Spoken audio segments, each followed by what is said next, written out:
चिंतन श्री गुरुदेव दत्त। तुम्हा सगळ्यांचं आपल्या चॅनलमध्ये पुन्हा एकदा स्वागत करते आणि तुमचा दिवस आनंदी जाओ, शुभ जाओ अशी स्वामींचरणी प्रार्थना करते। तर आजचा विषय आपला होणार आहे बघा। आज आपण बघणार आहोत की आपल्या आंघोळीच्या पाण्यामध्ये आपण काही वस्तू टाकून आंघोळ केली तर आपले जे पितृदोष असतात, ग्रहदोष असतात, आपले जे शत्रू पीडा असते ती कमी होत असते। कुठलीही पीडा असू द्या ती आपली कमी होत असते। तसेच तुम्हाला सांगेल आपल्याला गंगा स्नान जे करत असतो आता त्याचं पुण्य मिळत असतं असं मी तुम्हाला सांगेल, कारण त्या पाण्यामध्ये आपल्याला काही वस्तू टाकायच्या असतात। तर हे स्नान आपल्याला कोणत्या दिवशी करायचं ते देखील सांगणार आहे। चला मग आजच्या व्हिडिओला आपण सुरुवात करूया।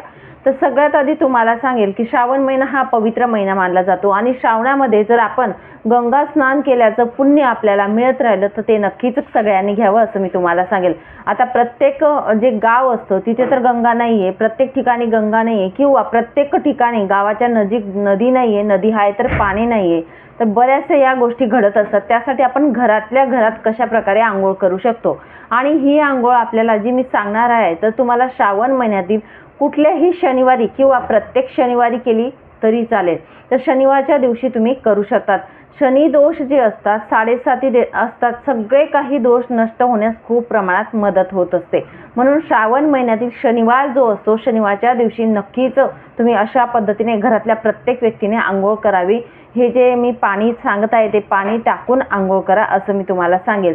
तर गंगा स्नानाचं जे पावित्र्य असतं किंवा गंगा स्नानामध्ये आपण बोलतो आंघोळ केल्यानंतर आपलं जे पाप असतं ते नष्ट व्हायला मदत होत असते, कुठेतरी कमी होत असतात आणि आपल्याला पुण्यप्राप्ती मिळत असते। गंगा जे आपलं पाप असतं ते स्वतः खेचून घेत असतात असं मानलं जातं। त्या प्रकारेच आपल्या आंघोळीच्या पाण्यामध्ये जर आपण पदार्थ टाकले काही तर हे आपले जे आपल्या शरीरातील नकारात्मकता असते, निगेटिव्ह एनर्जी असते, आपले दोष असतात ते खेचून घेत असतात। आंघोळीच्या पाण्यामध्ये काय वस्तू टाकायचे ते मी तुम्हाला आता सांगेल। तर एक मग पाणी घ्या आणि त्या मगमध्ये 1 चम्मचभर गाईचं दूध असेल ते आपल्याला टाकायचं आहे। छोटा चम्मच घ्या आणि दूध जे असतं त्याच्यामध्ये चंद्रमा जो असतो तो आपला स्ट्रॉंग बनत असतो, म्हणून आपल्याला दूध टाकायचं आहे। दुसऱ्या नंबरचं दुसरं मी तुम्हाला सांगेल गुलाबजल किंवा अत्तर।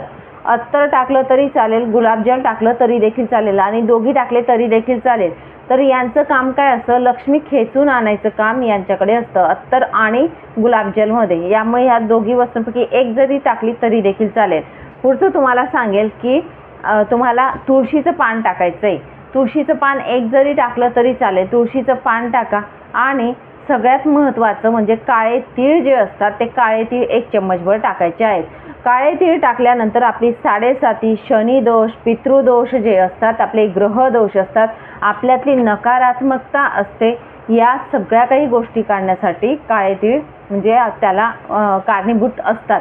त्यामुळे तुम्हाला काळे तीळ टाकायचे आहे। हे मगभर पाणी बनवायचं आहे। आपण जेव्हा पण आंघोळीला जात असतो आता प्रत्येक व्यक्तीने ह्या पाण्याने आंघोळ करायची, तर आपण काय करायचं, मगभर जे पाणी असतं जो कोणी आंघोळीला जात असतो त्याच्या पाण्यामध्ये हे पाणी थोडं थोडं टाकत जायचं आहे आणि लास्टला जो व्यक्ती उरेल त्याच्या आंघोळीच्या पाण्यामध्ये जे उरलेलं असतं ते संपूर्ण टाकून द्यायचं। मात्र एक आपल्याला करायचं आहे, जो मगभर आपण पाणी तयार करणार आहोत ते बाथरूमच्या बाहेर आणायचं नाही। ते बाथरूममध्ये आपलं खिडकी असेल किंवा काहीतरी असेल तिथे ठेवून द्यायचं, बाहेर आणायचं नाही। तिथल्या तिथे आपण आंघोळीच्या पाण्यात टाकायचं आणि अशा प्रकारे सगळ्यांनी आपल्या घरातील प्रत्येक व्यक्तीने या पाण्याने आंघोळ करायची। हे तुम्हाला करायचं आहे शनिवारच्या दिवशी।